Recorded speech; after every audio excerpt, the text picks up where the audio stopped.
नमस्कार, IND 121 में आपका स्वागत है। मैं हूं आपके साथ नवीन पुरोहित और आज हमारे साथ चर्चा करने के लिए मौजूद हैं भारतीय राष्ट्रीय कांग्रेस के राष्ट्रीय प्रवक्ता रणदीप सिंह सुरजेवाला जी। रणदीप जी, आपका IND 24 में बहुत बहुत स्वागत है। बहुत शुक्रिया, आपके दर्शकों को भी शुभकामनाएं। रणदीप जी, जिस प्रकार से चुनावी दौर में कोई भी प्रश्न चिन्ह एक बड़ा सवाल खड़ा करता है और ख़ासकर जब वो सत्ता पक्ष के ऊपर लगाया जाए, तो आपने लगातार 21 प्रश्न चिन्ह खड़े किए हैं सरकार के ऊपर। सरकार कह रही है सिगूफा है, आपकी प्रतिक्रिया? हो सकता है विपक्षी दल सही ना कहें, पर सरकार के अपने तथ्य और आंकड़े झूठ नहीं बोलते। 21 घोटाले और 25 पायदान पर किस प्रकार से मध्य प्रदेश की सरकार ने मध्य प्रदेश से विश्वासघात किया, किस प्रकार से किसान को आत्महत्या की ड्योढ़ी पर ला छोड़ा, किस प्रकार से नौजवान के रोजगार और रोटी को छीन लिया, किस प्रकार से व्यापारी और दुकानदार का धंधा चौपट किया, किस प्रकार से स्वास्थ्य सेवाएं हों या शिक्षा, उन सब को तहस नहस करके रख दिया, किस प्रकार से बहन और बेटियों की इज्जत पर आए दिन हमले हो रहे हैं। ये सारे सरकारी आंकड़े जब हमने स्टडी किए और सामने रखे, तो अब उनके पास कोई जवाब नहीं। जब भाजपा के पास कोई जवाब नहीं होता, तो वो सब चीज़ों को, क्योंकि वो खुद जुमलेबाज हैं, शगुफा कहकर खारिज करते हैं। वो बिंदु बाई बिंदु जवाब क्यों नहीं देते कि हमने जो जनता का आरोप पत्र पेश किया है, अगर वो गलत है तो हम पर मुकदमा कीजिए और अगर सही है तो जनता को जवाब दीजिए। मुकदमा भी दर्ज नहीं कर रहे हैं और जवाब भी नहीं दे रहे हैं, सिर्फ जवानी जमा खर्च करके उसको खारिज कर रहे हैं। तो उनकी इस खारिजी को आपको क्या लगता है कि उनकी इस जुबानी खारिजी को जनता ये समझ पाएगी कि कहीं ना कहीं जो आरोप थे उनमें बहुत तथ्य था? इसे कहते हैं पहले चोरी फिर सीना जोरी। अब वो इन आरोपों को खारिज कर रहे हैं और जनता शिवराज सरकार को खारिज कर देगी। कंस मामा की सरकार कृष्ण रूपी जनता के आगे टिकने वाली नहीं, क्योंकि जब जब कंस और कृष्ण का युद्ध हुआ तो जीते कृष्ण ही। और इस बार भी मध्य प्रदेश में जनता कृष्ण के रूप में है और वो सुदर्शन चक्कर अपनी उंगली पर वोट का धारण किए है। जिस दिन वो सुदर्शन चक्कर चलेगा, उस दिन कंस मामा की सरकार बंगाल की खाड़ी में मिलेगी और कांग्रेस का एक विकासशील चेहरा आपको मध्य प्रदेश की सत्ता में जनसेवा में मिलेगा। मोदी जी ने कहा कि मैं ना खाऊंगा ना खाने दूंगा, और आप कह रहे हैं ना मैं सोऊंगा ना सोने दूंगा। तो आप नहीं सोइए, ये ठीक है, लेकिन दूसरा क्यों नहीं सोए? क्योंकि शिवराज सरकार सोई पड़ी है। शिवराज सरकार जब अपनी कोठड़ियां भरने की बारी आती है तो बहुत जागती है, पर जब जनता की समस्या के निदान की बारी आती है तो शिवराज जी सोए पड़े रहते हैं। मध्य प्रदेश में सरकार भी किसकी है? भारतीय जनता पार्टी की सरकार नहीं, आपको गलतफहमी हो तो। यहाँ 3 व्यक्तियों की सरकार है। शिवराज सिंह चौहान जी हैं, हमारी भौजाई साधना जी हैं और अब बबुआ भी हैं। तो भाई भाभी और बबुआ की सरकार है। यहाँ भारतीय जनता पार्टी की कोई सरकार नहीं। उनके कार्यकर्ताओं से पूछिए, वो कहेंगे साहब अफसरशाही का जमावड़ा है, हमारी तो कोई सुनता नहीं। और जो राजनीतिक नेतृत्व था भाजपा का, उसे शिवराज जी ने जबरन, जैसे मोदी जी ने दिल्ली से निकाला, उन्होंने यहाँ से रिटायर कर दिया। ताई को दिल्ली भिजवा दिया, कैलाश विजयवर्गीय जी को देश निकाला दिलवा दिया, सरदार सिंह जी को कांग्रेस में भिजवा दिया, बाबूलाल गौड़ जी को रिटायर कर दिया, और उमा भारती जिनकी उंगली पकड़कर वो सत्ता में आए थे और राजनीति में आए थे, उनका पता ही नहीं कि वो कौन से प्रांत से हैं। अब आप अगर ये कह रहे हैं कि सिर्फ शिवराज सरकार है, हालांकि उनका स्लोगन भी ये है कि माफ़ करो महाराज, अब की बार शिवराज सरकार, तो शिवराज जी की जो सरकार है उसने तो लक्ष्य 200 पार कर रखा है। किस आधार पर? उन्होंने स्लोगन अच्छा रखा है क्योंकि वो महाराज शिवराज ही तो हैं। असल में जनता क्या कह रही है? चारों तरफ हाहाकार है, शिवराज सरकार है। मैंने एक आप जैसे युवा से पूछा कि मध्य प्रदेश में किसकी सरकार है, उसने कहा कि घोटालेबाजों की। तो हर चीज़ में घोटाला और गड़बड़ झाला, ये अब शिवराज सरकार की का चाल, चेहरा और चरित्र बन गया है। कल कमलनाथ जी एक जनरल डिस्कशन में या इंटरनल मीटिंग में या किसी फोरम पर एक चर्चा कर रहे थे। एक वीडियो वायरल हुआ जिसमें उन्होंने कहा कि अगर जहाँ भी हमारे अल्पसंख्यक मतदाता हैं, अगर उनकी 100% उनका अभिमत नहीं आता है, वोटिंग नहीं होती है, तो कांग्रेस को नुकसान हो सकता है। उसको लेकर जो प्रभात जी थे, उन्होंने उनको आतंकवादी सांप्रदायिक करार दे दिया और उनका इन पर FIR होनी चाहिए और इनको तुरंत बाहर करना चाहिए प्रदेश से, और ये प्रदेश का माहौल जो है वो ख़राब कर रहे हैं। देखिए, भारतीय जनता पार्टी हार स्वीकार कर चुकी है। प्रभात जी तो खुद 80 से कम सीटें होने का दावा कर रहे हैं, तो हमें क्या ज़रूरत है कुछ बताने की। जब भाजपा के राष्ट्रीय उपाध्यक्ष ही ऑफ रिकॉर्ड ब्रीफिंग में कहें कि 80 सीट आना मुश्किल है, तो हमें क्या दिक्कत है। और देखिए, जब जब भाजपा हारती है तो वो मुद्दों से ध्यान भटकाएंगे। प्रभात शाह जी, शिवराज जी, मोदी जी, अमित शाह जी ये क्यों नहीं बताते कि रायसेन में AK-47 से मध्य प्रदेश के किसान पर गोलियां क्यों चलाई, मंदसौर में आधा दर्जन किसानों की हत्या क्यों की, मूंगफली पैदा करने वाले किसान, सोयाबीन वाले किसान, उड़द और अरहर वाले किसान, और अब तो 1000 रुपया क्विंटल आलू वाले किसान की कीमत भी गिर गई, और लहसुन 2, 3 और 4 रुपए किलो के अंदर बिक रहा है। इनको कीमत क्यों नहीं दी। यहाँ पर बेरोजगारी की दर मध्य प्रदेश में 12% क्यों है, जो देश में सबसे अधिक है। 738 पटवारी की पोस्टों के लिए 10-10 लाख बच्चे अप्लाई करते हैं, चपड़ासी की पदों के लिए 8-8, 9-9 लाख बच्चे आते हैं। रोजगार कहाँ गया। और व्यापारी जो है, धंधा जो है वो मंदा क्यों है, चौपट क्यों है। बात बड़ी सीधी है, मुद्दे हैं नहीं, इसलिए वो हिंदू मुसलमान, जाति पाति, क्षेत्रवाद उनकी बात करेंगे। मेरी एक सहयोगी ने कल कहा भी था कि भारतीय जनता पार्टी का बीजेपी का नाम बदल के अब बहुत झूठी वीडियो CD पार्टी रख देना चाहिए। जी, अगर मैं आपकी बात करूं तो आपने एक सीधा स्टेटमेंट कांग्रेस की तरफ से आया, एक वचन आया है कि किसानों का कर्ज माफ़ करेंगे, लेकिन किसान के अलावा आपने जैसे युवाओं की बात की, रोजगार की बात की, स्वास्थ्य की बात की, शिक्षा की बात की, अधोसंरचना की बात की, औद्योगिक विकास की बात की। तो ये सारे जो बिंदु हैं, इन पर कांग्रेस का जो अभी नज़रिया है वो उतना कन्फर्म नहीं है, उतना स्थापित नहीं है जितना कर्ज माफ़ी की बात को लेकर था कि इन जगहों पर हम कहाँ हैं और हम भविष्य में कहाँ तक जाएंगे। तो क्या कांग्रेस ये स्थापित करेगी कि इतने रोजगार पैदा करेगी, इतने उद्योग धंधे लगाएगी, यहाँ इतने कॉलेज या मेडिकल कॉलेज ओपन करेगी? ये सब कांग्रेस के विजन डॉक्यूमेंट में, वचन पत्र में है? जी बिल्कुल, हमारी दृष्टि, सोच, रास्ता बड़ा साफ है। भारतीय जनता पार्टी की सरकार की तो आज जवाबदेही है और वो विश्वास खो चुके हैं और विश्वासघात कर चुके हैं। परंतु आप उदाहरण के तौर पर उद्योग को लीजिए। यहाँ पर लगभग 3000 भूखंड उद्योगों को दिए गए, उनमें से 1200 में आज तक कुछ नहीं लगा। एसोचैम की report, associated chamber of commerce की रिपोर्ट कहती है कि 30% बड़े उद्योग बंद हो गए, सारे लघु, कुटीर और मझले उद्योग चौपट हो गए। जरूरत है विश्वास की। मुख्यमंत्री जी 93 दिन विदेश का दौरा कर आए, बहुत मौज मस्ती की, बड़ा सैर सपाटा किया, एक फूटी कोड़ी निवेश आया नहीं। चाहे वो कमलनाथ जी हों, चाहे ज्योतिरादित्य सिंधिया। ये तो बताया कि मध्य प्रदेश की सड़कें जो हैं अमेरिका से अच्छी हैं। हाँ, कभी वो बोलते हैं किसी के गालों जैसी हैं, कभी अमेरिका जैसी हैं। आप यहीं जहाँ भोपाल में हम मौजूद हैं, इसी VIP रोड के 1500 गज, 1000 गज इस तरफ और 1000 गज उधर जाइए और अपने दर्शकों को दिखाइए। आप तो मुझसे बेहतर जानते हैं कि सड़क हैं या गड्ढे हैं। सच्चाई ये है आदरणीय मित्र कि आपको अगर उद्योग धंधा लगाना है तो आपको निजी क्षेत्र और पब्लिक सेक्टर अंडरटेकिंग दोनों को प्रोत्साहित करना पड़ेगा। वो आप तब कर पाएंगे जब आप उस प्रकार का माहौल पैदा करेंगे। माहौल अगर लूटपाट का हो तो उद्योग और धंधा आएगा क्यों। इसी प्रकार से रोजगार की है।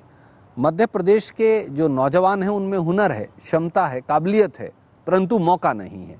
आप उनके उद्यम को, आप उनकी काबिलियत को तराशिए, उनके लिए सस्ता कर्ज उपलब्ध करवाइए और साथ में सरकारी जितने पद पड़े हैं उन्हें भरिए। जिस प्रकार से 15 साल के अंदर मुश्किल से 17,600 पद भरे हैं, ये विधानसभा के पटल पर सरकार का जवाब है, तो कैसे चलेगी सरकार। लेकिन जहां राहुल गांधी जी जब भी यहां आते हैं, उन्होंने हमेशा मेक इन MP और मेक इन जिस पर्टिकुलर क्षेत्र में वो कहते हैं कि उस जगह से कहीं ना कहीं उन चीज़ों का उत्पादन किया जाएगा कि जो वैश्विक पटल पर और राष्ट्रीय पटल पर जानी जाएंगी।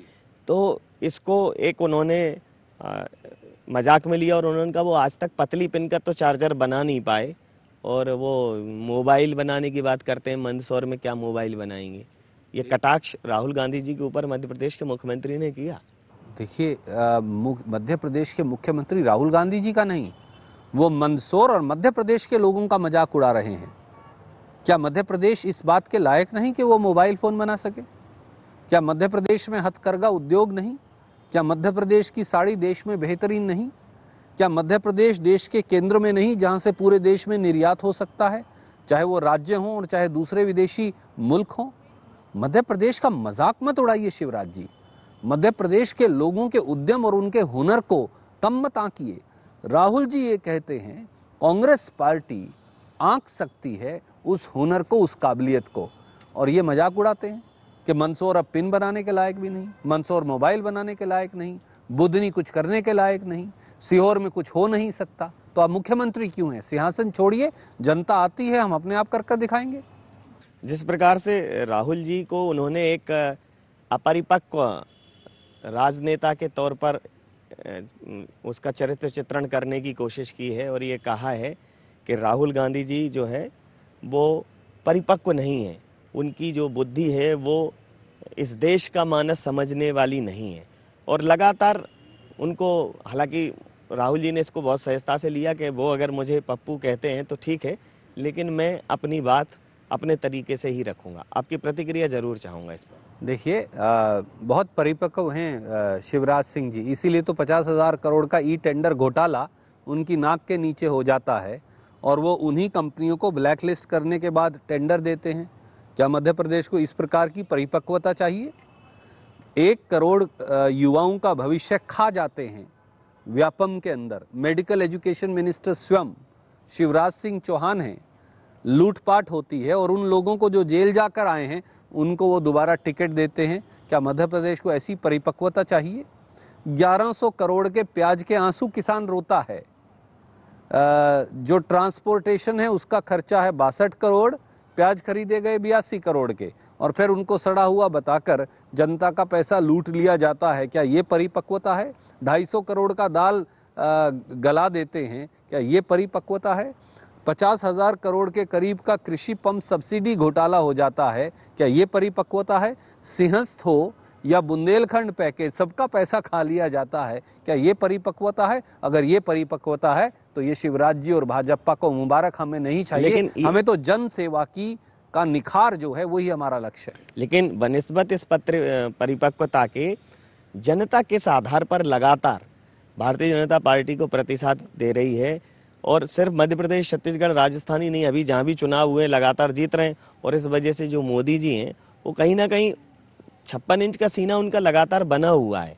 वो हर बात में ये कहते हैं कि राष्ट्र जो है वो समझ रहा है, देश की जनता समझ रही है। कश्मीर से कन्याकुमारी तक बदलाव जो है भारतीय जनता पार्टी के लिए हो रहा है फेवरेबल, और आप बदलाव की बात कर रहे हैं कि वक्त है बदलाव को। तो आपको क्या लगता है रिवर्स सिस्टम शुरू होने वाला है? अब मोदी जी ये समझ लीजिए कि बॉल अब स्टेडियम से बाहर जा रही है। अब हेलीकॉप्टर शॉट आ रहा है, जिसे कहते हैं कि ये हेलीकॉप्टर शॉट है, वो आ रहा है क्योंकि वो जनता लगाएगी। मेरे हिसाब से तो आपने राफेल शॉट खेला है। नहीं, राफेल एक अलग चीज़ है, उस पर चर्चा कर लेंगे। बड़ी सीधी बात है, जब हम 60 वर्ष तक जनता ने चुने तो उसके बाद जनता ने बदलाव किया, हमने सर झुकाकर वो स्वीकार कर लिया।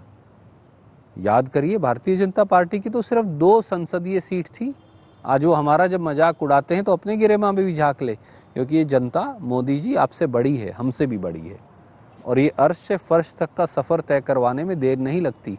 जो अच्छे दिन के झूठे वादे किए थे, अब लोग सच्चे दिनों की इंतजार कर रहे हैं और कह रहे हैं अच्छे दिन आने वाले हैं, क्योंकि शिवराज और मोदी जाने वाले हैं। आपने आज प्रेस कॉन्फ्रेंस करके ये कहा कि अब मैं एक मध्य प्रदेश के पार्ट 2 में एक और मध्य प्रदेश का स्याह पक्ष रखूंगा। तो आपको क्या लगता है कि 21 आरोप आपने लगाए हैं 25 बिंदुओं पर, उसके बाद भी पिक्चर बाकी है आरोपों की? पिक्चर तो अभी बाकी है मेरे दोस्त, और इसीलिए जब हमने ई टेंडर घोटाले की सरकारी फाइल के कागजात इंदौर के अंदर जारी किए तो हमने उसे कहा ऑपरेशन क्लीन बोल्ड पार्ट 1। जी।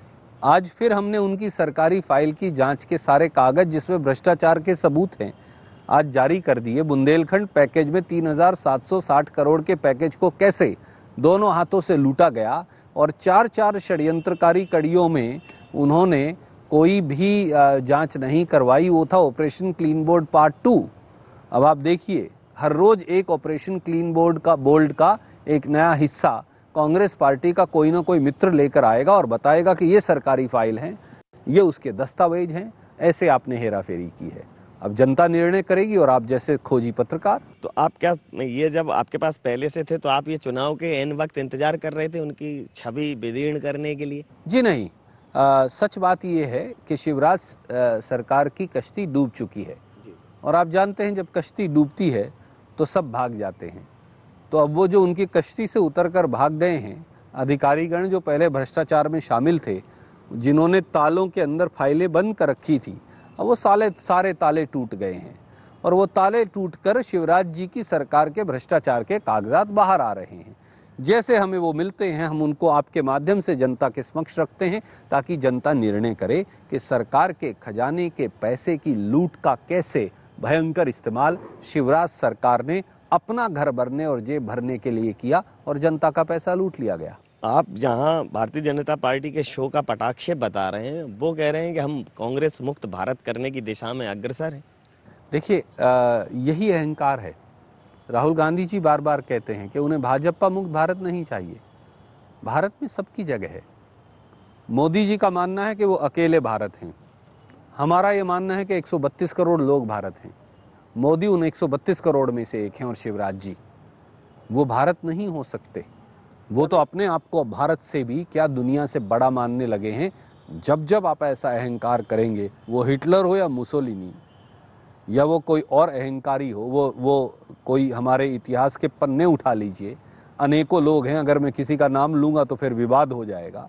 तो हर बार अहंकार टूटा है, कंस का अहंकार भी टूटा और दुर्योधन का भी।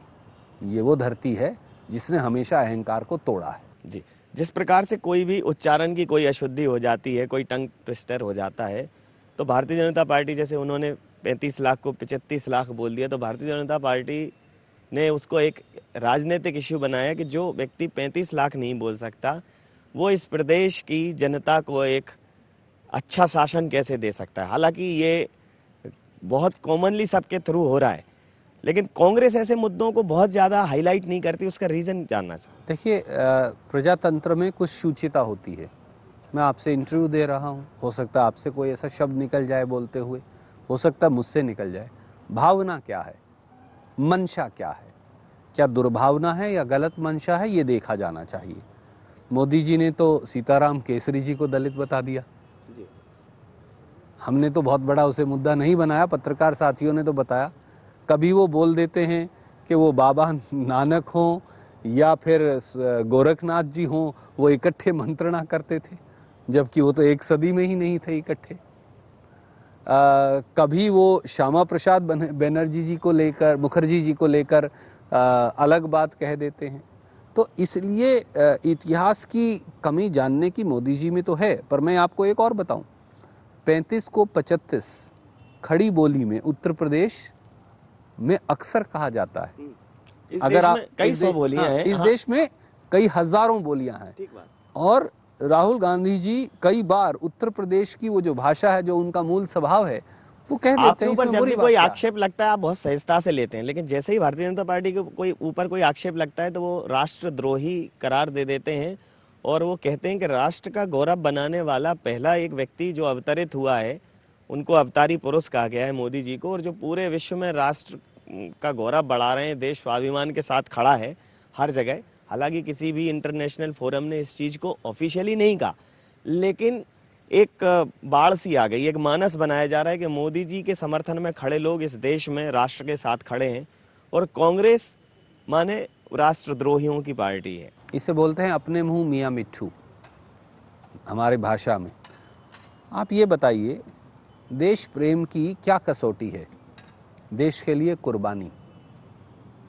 वो भारतीय जनता पार्टी गॉडसे की विचारधारा में विश्वास करती है। हम गांधीवादी हैं।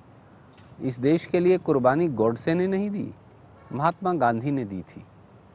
इस देश के लिए अपने शरीर पर सैकड़ों गोलियां और किसी ने नहीं, कांग्रेस की प्रधानमंत्री श्रीमती इंदिरा गांधी ने खाई थी। अपने लहू से यहाँ की मिट्टी को सींचा। इस देश के लिए अपने शरीर के टुकड़े करवा देश की कुर्बानी दे देश की अखंडता का प्रमाण किसने दिया था? स्वर्गीय राजीव गांधी जी ने।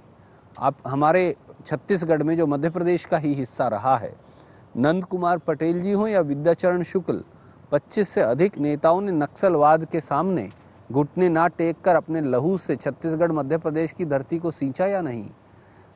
सरदार बेन सिंह जो पंजाब के कांग्रेस के मुख्यमंत्री थे, उन्होंने अपने शरीर के टुकड़े करवाकर भी वहाँ शांति बहाली की।